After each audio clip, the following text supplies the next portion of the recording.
So good morning guys. तो चलिए start करते हैं आज के यानी कि 9 जुलाई के इंपॉर्टेंट करंट अफेयर्स को। तो इस प्रश्न में आपसे पूछ रहे अभी हाल ही में विश्व ग्रामीण विकास दिवस ये कब मनाया गया? तो आंसर होगा 6 जुलाई को।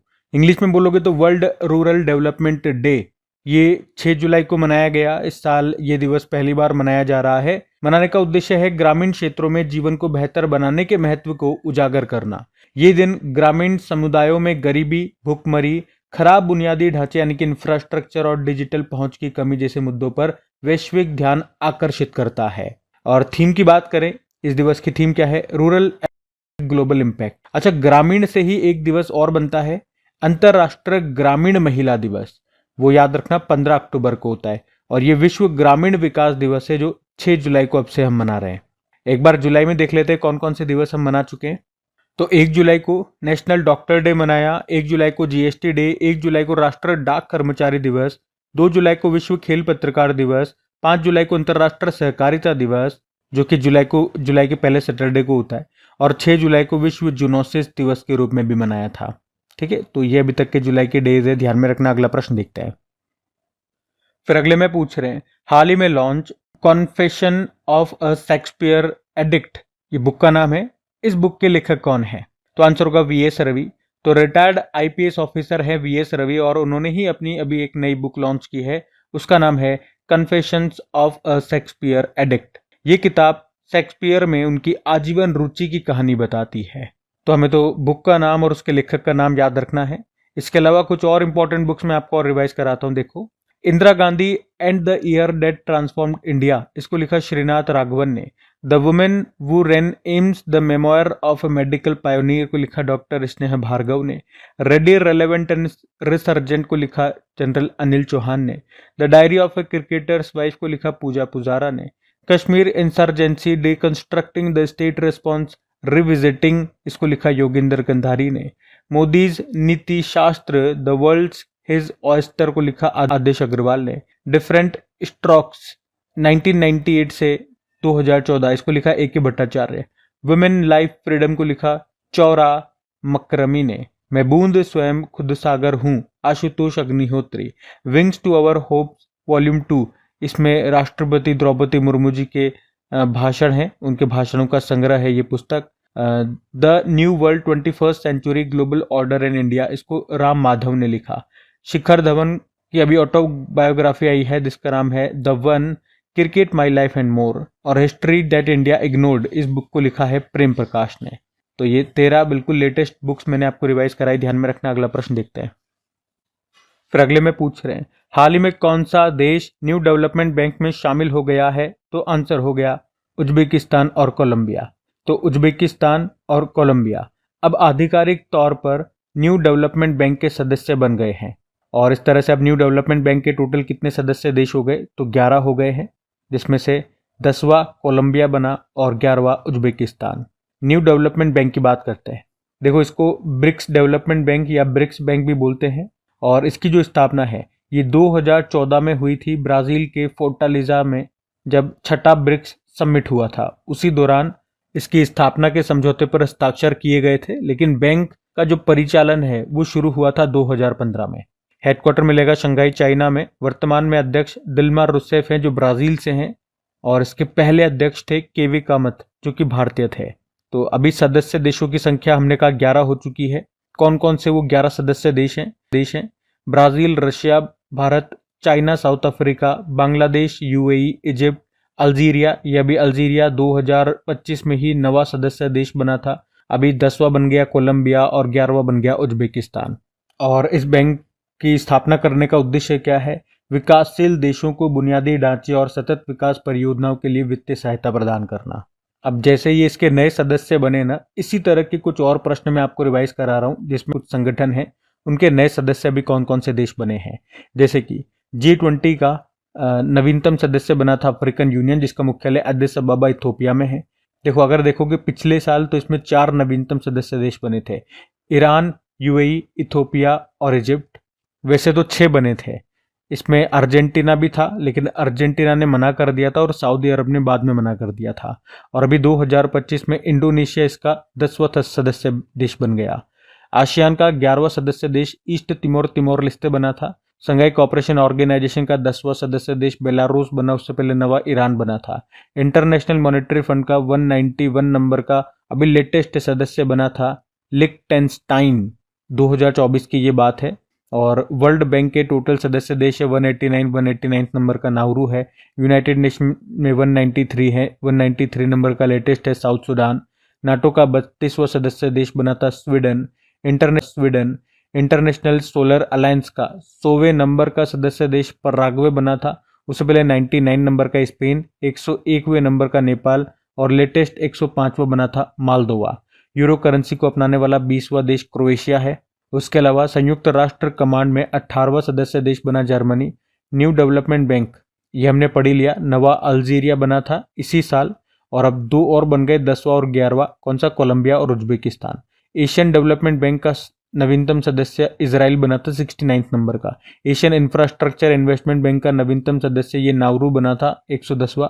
और इंटर पार्लियामेंट्री यूनियन का 181वां सदस्य बना जमाइका। इंटरनेशनल कॉपर एसोसिएशन का नवीनतम सदस्य हिंडाल्को बना।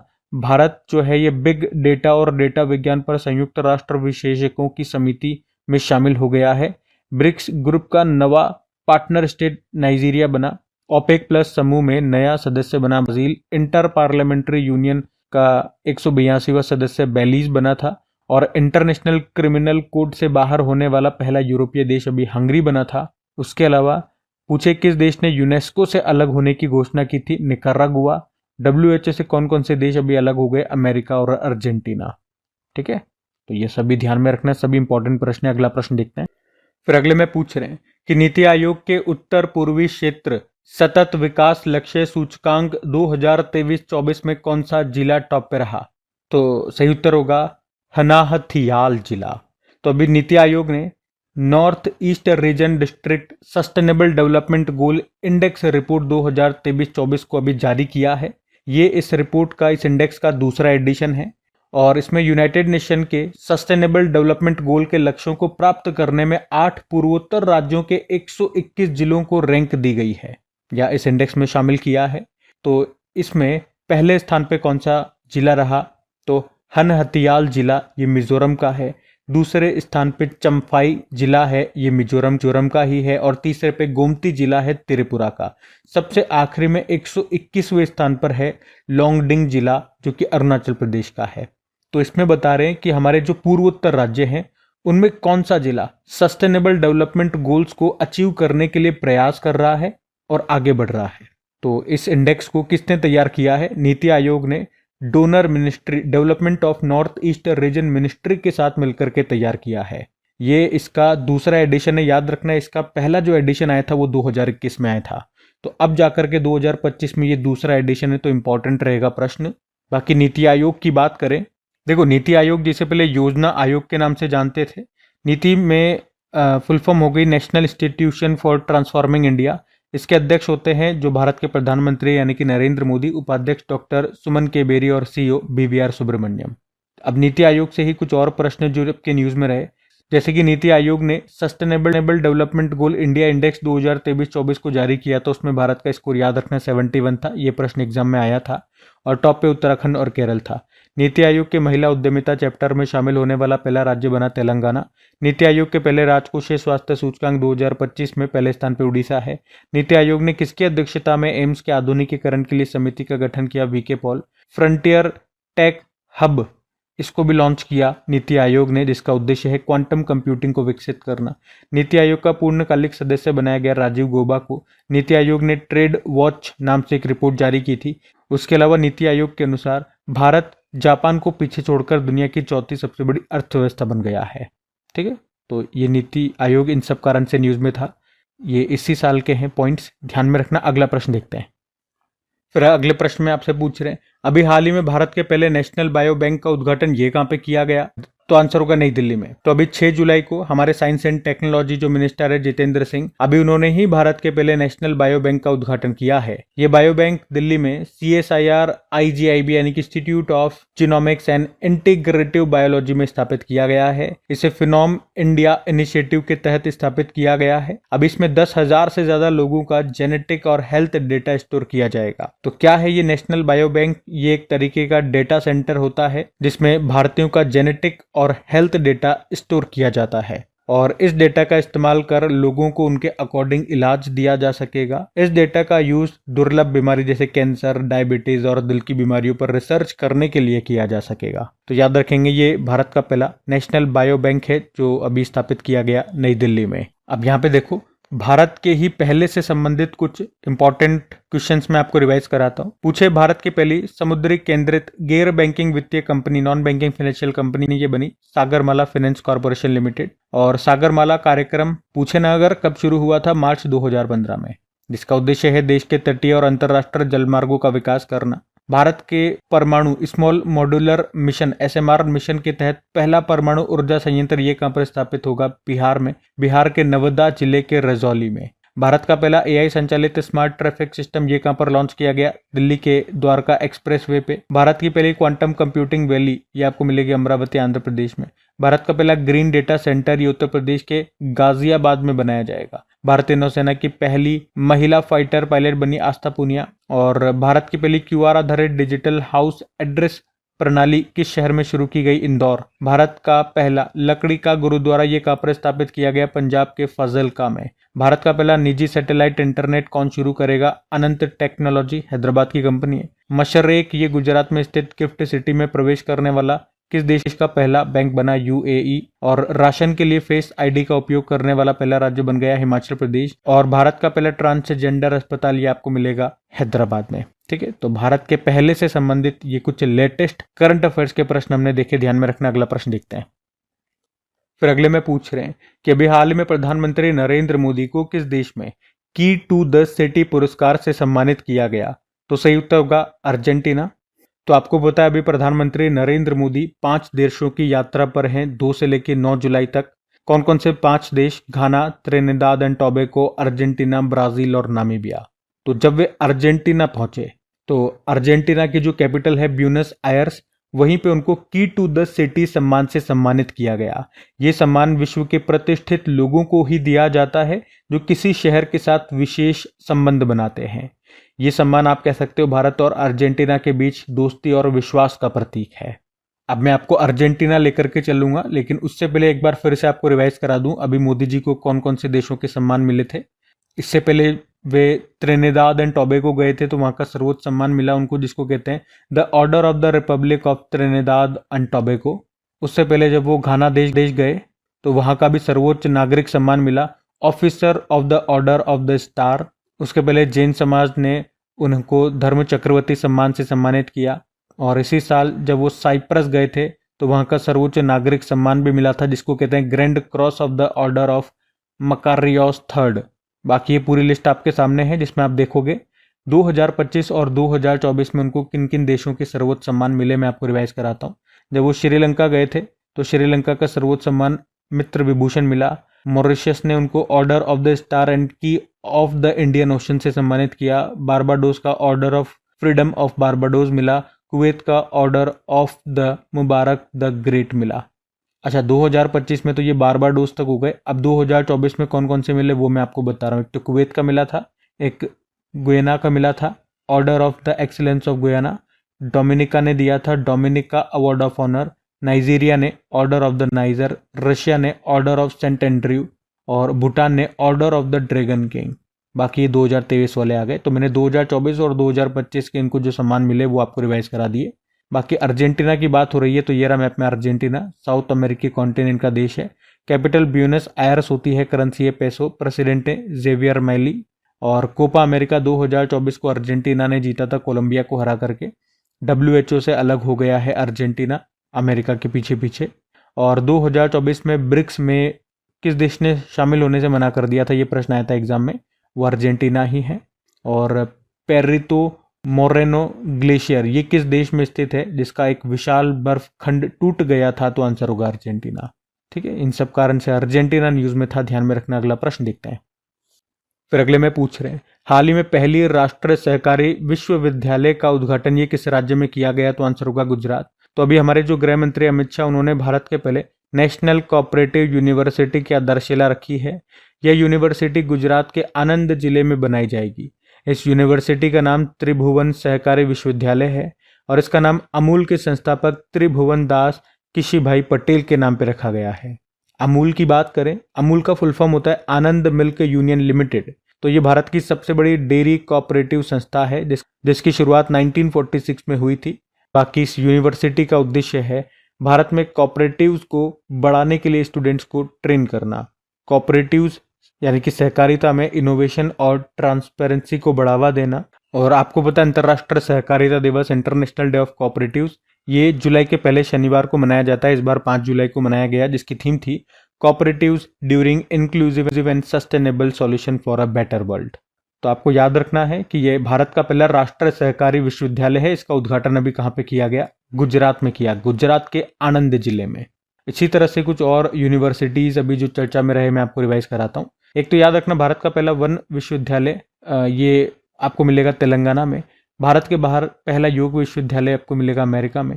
पश्चिम बंगाल के शांति निकेतन में जो विश्व भारती विश्वविद्यालय है, इसे यूनेस्को ने अमूर्त स्मारक का टैग दिया था और इस तरह से ये दुनिया में पहली बार है जब किसी मूर्त स्मारक को ये सम्मान मिला हो। अलीगढ़ मुस्लिम यूनिवर्सिटी की पहली महिला वाइस चांसलर बनी थी नईमा खातून। पूर्वी भारत का पहला दिव्यांग विश्वविद्यालय आपको मिलेगा झारखंड रांची में। ऑस्ट्रेलिया में मोनाश विश्वविद्यालय ने जेनारिस बायोनिक विजन सिस्टम का अनावरण किया था, जो कि एक बायोनिक आंख है। महाराष्ट्र के किस शहर में जनजातीय विश्वविद्यालय की स्थापना की जाएगी? नासिक में। महाराष्ट्र स्टेट स्किल यूनिवर्सिटी का नाम बदलकर रतन टाटा जी के नाम पे कर दिया। भारत की पहली एआई यूनिवर्सिटी बनेगी महाराष्ट्र में। एनआईआईटी यूनिवर्सिटी के चांसलर बन गए अमिताभ कांत। ये आपको मिलेगा कहाँ पे? नीमराना अलवर राजस्थान में। और देश का पहला भारतीय रचनात्मक प्रौद्योगिकी संस्थान ये कहाँ पर शुरू होगा? मुंबई में। उसके अलावा अलीगढ़ मुस्लिम यूनिवर्सिटी की पहली फीमेल वाइस चांसलर नईमा खातून बनी, ये शायद हमने पीछे पढ़ लिया। और मदन मोहन मालवीय की वाइस चांसलर बने जयप्रकाश सैनी। और गति शक्ति यूनिवर्सिटी के चांसलर ये अश्विनी वैष्णव जो रेल मंत्री उनको बनाया गया, ये आपको मिलेगा वडोदरा में। देश का पहला त्रिभुवन सहकारी विश्वविद्यालय आज हमने पढ़ लिया आनंद गुजरात में। आईआईएम अहमदाबाद ने अपना पहला अंतर्राष्ट्रीय परिसर खोला दुबई में। और film and television institute of India Pune को भी डीम्ड यूनिवर्सिटी का दर्जा मिल गया। क्यूएस वर्ल्ड यूनिवर्सिटी रैंकिंग 2026 में टॉप पे एमआईटी है जो कि अमेरिका में है।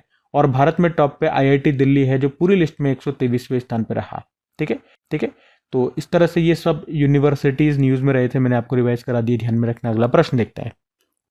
फिर अगले में पूछ रहे हैं, हाल ही में 18वें ब्रिक्स शिखर सम्मेलन 2026 का मेजबान अभी किसे चुना गया है? तो आंसर होगा भारत को। तो ब्रिक्स समिट 2025 ये आपको पता है अभी कहाँ पे हुआ? 17वां एडिशन था, रियो डी जेनेरियो ब्राजील में हुआ। अभी 6 और 7 जुलाई को हुआ था। इसमें भारत की तरफ से प्रधानमंत्री नरेंद्र मोदी ने भी हिस्सा लिया। थीम थी इसकी वैश्विक शासन और शांति एवं सुरक्षा में सुधार। और आपको बता दूं, ब्राजील ये ब्रिक्स की चौथी बार अध्यक्षता कर रहा है और यहीं पर 2026 में इसका जो 18वां सम्मेलन है उसके लिए भारत को चुना गया, यानी कि भारत इसको होस्ट करेगा अगले साल।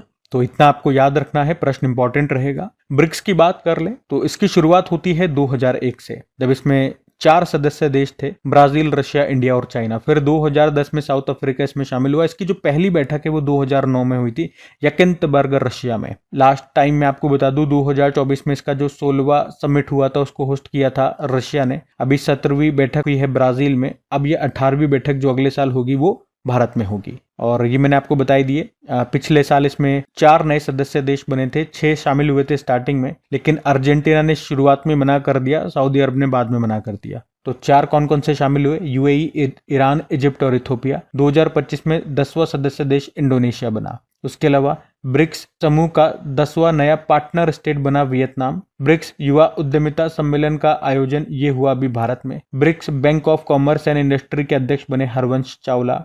और भारत ये 2026 में 12वें ब्रिक्स संसदीय मंच की मेजबानी भी करेगा। चलो इसी तरह से कुछ और समिट्स में आपको रिवाइज कराता हूँ।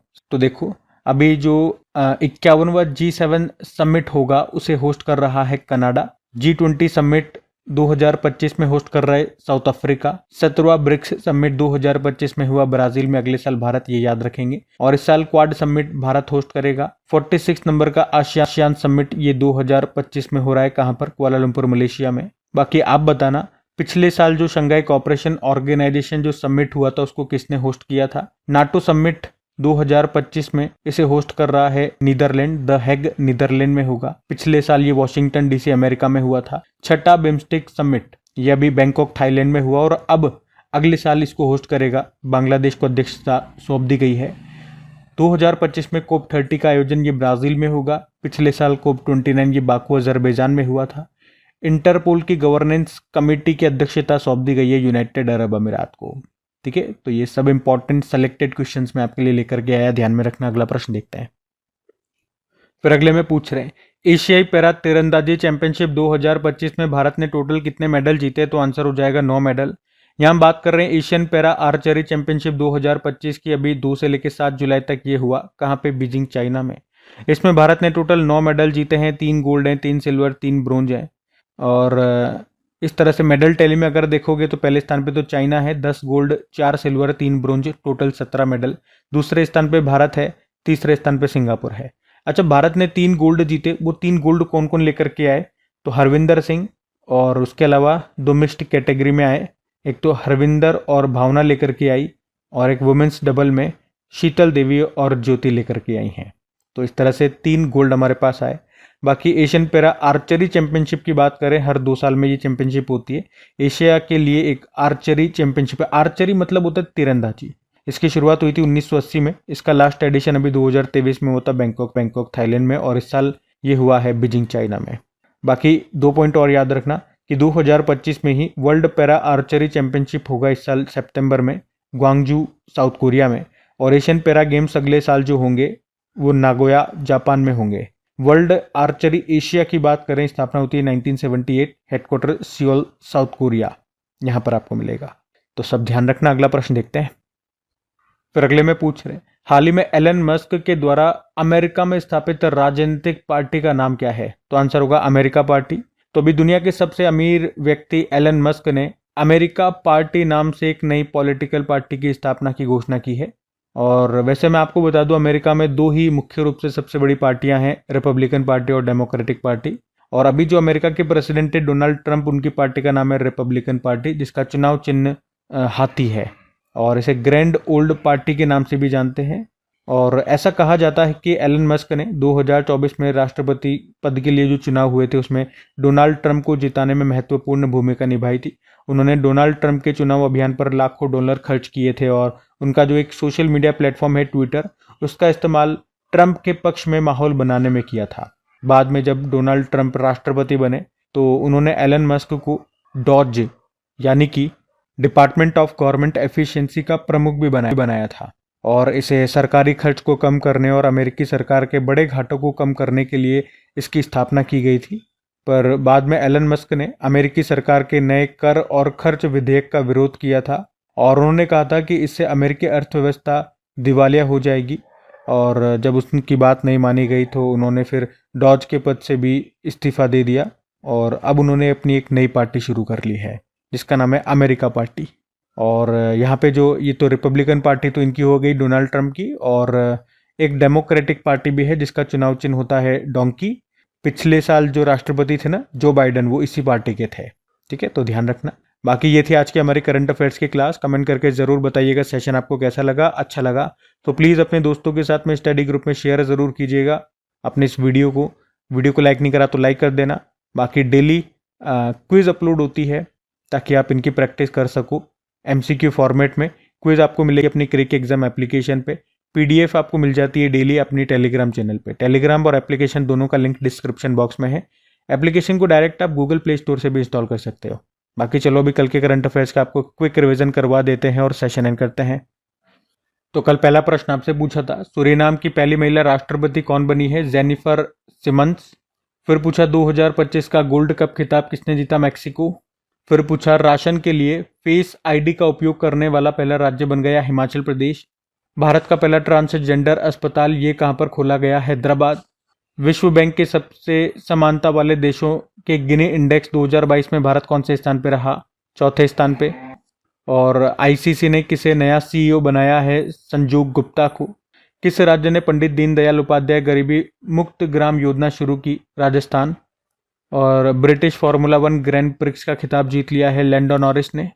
2026 एएफसी महिला एशियाई कप फुटबॉल प्रतियोगिता का आयोजन ये किया जाएगा ऑस्ट्रेलिया में। और आखिरी प्रश्न था, माइक्रोसॉफ्ट ने 25 साल के बाद किस देश से अपना परिचालन बंद कर दिया? आंसर होगा पाकिस्तान। चलो कल का भी होमवर्क प्रश्न देखते हैं और सेशन एंड करते हैं। तो कल पूछा था राष्ट्रीय समुद्र वरुण पुरस्कार से किसे सम्मानित किया गया? तो सही उत्तर होगा राजेश उन्नी को। आप सभी ने प्रश्न का बिल्कुल सही उत्तर दिया। अब ये रहा आज का आपका होमवर्क प्रश्न।